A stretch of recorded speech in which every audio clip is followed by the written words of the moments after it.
नमस्कार. आज आपण बीजगणिताच्या म्हणजेच अल्जेब्राच्या दुनियेत जाणार आहोत. पण थांबा, घाबरून जाऊ नका. आपण गणिताकडे एका वेगळ्या नजरेने बघणार आहोत, जसं काही एखादं बांधकाम करतोय. इथे बीजगणित म्हणजे काहीतरी अवघड असं नाहीये, तर काहीतरी नवीन आणि मस्त तयार करण्यासाठीचं एक क्रिएटिव्ह टूलकिट आहे. तर मग विचार करा, ज्या गोष्टी सतत बदलत राहतात त्यांच्यासाठी आपण नियम कसे बनवणार? म्हणजे विचार करा, झाडाची उंची वाढते, गाडीचा वेग बदलतो, ह्या सगळ्यासाठी काहीतरी नियम बनवता येईल का? तर हो, आणि याच प्रश्नाचं उत्तर आपल्याला बीजगणितामध्ये मिळतं. चला तर आजच्या आपल्या या बांधकाम प्रकल्पाचा हा आहे रोड मॅप. आपण अगदी पायाभरणीपासून सुरुवात करणार, मग कच्चा माल बघणार, त्याची जोडणी कशी करायची ते शिकणार, मग थोडं नूतनीकरण, काही तयार आराखडे वापरणार आणि शेवटी सगळं व्यवस्थित झालंय का याची तपासणी करणार. चला तर मग कामाला लागूया. कुठलंही बांधकाम सुरू करण्याआधी त्याचा पाया समजून घेणं खूप महत्वाचं असतं, नाही का? तर मग सगळ्यात आधी हेच जाणून घेऊया की बीजगणित म्हणजे नेमकं काय आहे. तर बैजिक राशी किंवा इंग्रजीत ज्याला अल्जेब्रिक एक्सप्रेशन म्हणतात, ते दुसरं तिसरं काही नाही तर अक्षरं, संख्या आणि बेरीज वजाबाकीसारख्या गणितीय क्रिया यांचं एक मिश्रण आहे. अगदी सोप्या भाषेत सांगायचं तर हीच ती रचना आहे जी आपण आज बनवायला शिकणार आहोत. ओके, चला आता आपल्या बांधकामासाठी लागणारा कच्चा माल काय आहे ते बघूया. कारण कोणतीही मोठी आणि चांगली रचना ही नेहमीच चांगल्या कच्च्या मालाने सुरू होते, बरोबर? आपल्या कच्च्या मालातला पहिला आणि सगळ्यात महत्वाचा घटक आहे चल, म्हणजेच व्हेरिएबल. हे सहसा एक्स किंवा वाय सारखं एखादं अक्षर असतं, जे अशा संख्येचं प्रतिनिधित्व करतं जिची किंमत बदलू शकते किंवा आपल्याला सध्या माहीत नाहीये. म्हणायला गेलं तर हा आपल्या बांधकामातला सगळ्यात लवचिक भाग आहे. आणि दुसरा घटक आहे स्थिरांक, म्हणजे कॉन्स्टंट. ही एक पक्की, निश्चित संख्या असते जी कधीही बदलत नाही. तिचं मूल्य नेहमी तेच राहतं. हा जणू काही आपल्या बांधकामाचा भक्कम न बदलणारा पायाच आहे. आता ह्या दोघांमधला फरक अगदी स्पष्टपणे समजून घेऊया. बघा, एका बाजूला आहे चल, म्हणजे एक्स सारखं अक्षर, ज्याची किंमत बदलू शकते, आणि दुसऱ्या बाजूला आहे स्थिरांक, म्हणजे 5 सारखा अंक, ज्याची किंमत कायम पक्की असते. हा फरक समजला की पुढचं काम एकदम सोपं होतं. ठीक आहे, तर आता आपण जोडणीच्या टप्प्यावर आलो आहोत. म्हणजे आता आपल्याकडे कच्चा माल आहे. चला बघूया, हा माल एकत्र करून आपण अधिक गुंतागुंतीचे घटक आणि रचना कशा तयार करू शकतो. तर आपण जी रचना तयार करतोय तिचे काही भाग समजून घेऊया. पहिला आहे पद, म्हणजे टर्म, जे प्लस किंवा मायनसच्या चिन्हांनी वेगळे केलेले असतात.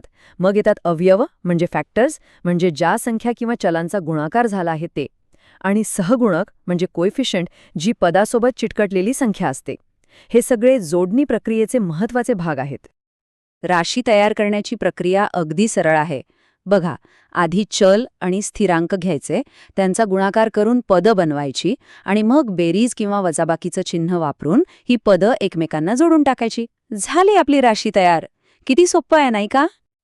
आणि गंमत म्हणजे आपण ज्या रचना तयार करतो ना, त्यांना त्यांच्यातील पदांच्या संख्येवरून वेगवेगळी नावं पण आहेत. जर एकच पद असेल तर त्याला म्हणतात एकपदी, 2 पदं असतील तर द्विपदी, आणि 2 पेक्षा जास्त पदं असतील तर त्याला म्हणतात बहुपदी. चला आता जरा नूतनीकरणाकडे वळूया. म्हणजे एकदा रचना तयार झाली की तिच्यात बदल कसे करायचे? बेरीज आणि वजाबाकी म्हणजे आपल्या तयार रचनेत बदल करण्यासारखंच आहे. चला पाहूया, या वेगवेगळ्या बैजिक रचना एकत्र करण्याचे नियम काय आहेत. इथे एक सुवर्ण नियम आहे जो नेहमी लक्षात ठेवायचा. सजातीय पदं म्हणजे लाईक टर्म्स, ज्यांची अक्षरं आणि त्यांचे घात सारखे असतात त्यांनाच आपण एकत्र आणू शकतो. पण विजातीय पदं म्हणजे अनलाईक टर्म्स, ज्यांची अक्षरं किंवा घात वेगळे आहेत, त्यांना एकत्र करता येत नाही. अगदी सोपं आहे, जसं आपण एकाच प्रकारच्या विटा एकत्र जोडू शकतो. चला एक छोटं उदाहरण बघूया. समजा आपल्याला 3x + 5 आणि 2x - 3 यांची बेरीज करायची आहे. तर आपण काय करणार? 3x आणि 2x ही सजातीय पदं एकत्र आणणार आणि 5 - 3 हे स्थिरांक एकत्र आणणार. आणि उत्तर काय मिळालं? 5x + 2. पाहिलात? नियम वापरला की किती सोपं होतं. आता बघूया काही खास आराखडे, म्हणजे आपल्या बांधकामातले तयार ब्लूप्रिंट्स. बीजगणितातील नित्य समानता म्हणजेच आयडेंटिटीज या अशाच काही तयार ब्लूप्रिंट्स आहेत ज्यामुळे आपलं काम खूप सोपं आणि एकदम फास्ट होतं. सोप्या भाषेत सांगायचं तर नित्य समानता ही अशी खास बैजिक सूत्र आहेत जी मोठी मोठी गणितं सोपी करण्यासाठी शॉर्टकट म्हणून काम करतात. खरं तर बीजगणितासोबत काम करणाऱ्या कोणत्याही व्यक्तीसाठी हे एक आवश्यक आणि हुशारीचं साधन आहे. या काही मूलभूत आणि सगळ्यात जास्त वापरल्या जाणाऱ्या नित्य समानता आहेत. या एका रेफरन्स शीट सारख्या आहेत. जसं की a अधिक b चा वर्ग, त्याचा विस्तार होतो a चा वर्ग अधिक 2ab अधिक b चा वर्ग. हे असे तयार आराखडे आहेत जे नेहमी आपल्या कामी येतात आणि आपला वेळ वाचवतात. वा, आता आपण आपल्या प्रवासाच्या शेवटच्या टप्प्यावर आलो आहोत, अंतिम तपासणी. इथे आपण जी रचना तयार केली आहे तिला एक ठोस मूल्य देऊन तिचा अंतिम उद्देश काय आहे ते पाहणार आहोत. समजा आपल्याला 3x + 4 या राशीची किंमत काढायची आहे आणि आपल्याला सांगितलं आहे की x बरोबर 2 आहे. तर पहिली पायरी अगदी सोपी आहे. xच्या जागी 2 ही किंमत टाकायची, मग गुणाकार आणि बेरीज करायची आणि शेवटी सोपं रूप दिलं की आपल्याला अंतिम उत्तर मिळतं. आणि आपल्याला उत्तर मिळालं आहे 10. हे काय दाखवतं? हे दाखवतं की आपण जी एक अमूर्त रचना तयार केली होती तिच्यातून एक ठोस, निश्चित परिणाम कसा मिळवता येतो. तर एकंदरीत बैजिक राशी समजून घेणं हा समीकरणं सोडवण्यासाठी आणि गणितातील पुढच्या अधिक प्रगत संकल्पना समजून घेण्यासाठीचा एक मजबूत पाया आहे. याच पायावर गणिताची मोठी आणि सुंदर इमारत उभी राहते.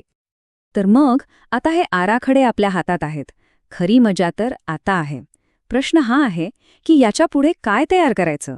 बीजगणिताची ही शक्ती वापरून कोणत्या नवीन गोष्टींची निर्मिती केली जाऊ शकते याचा विचार नक्की करा.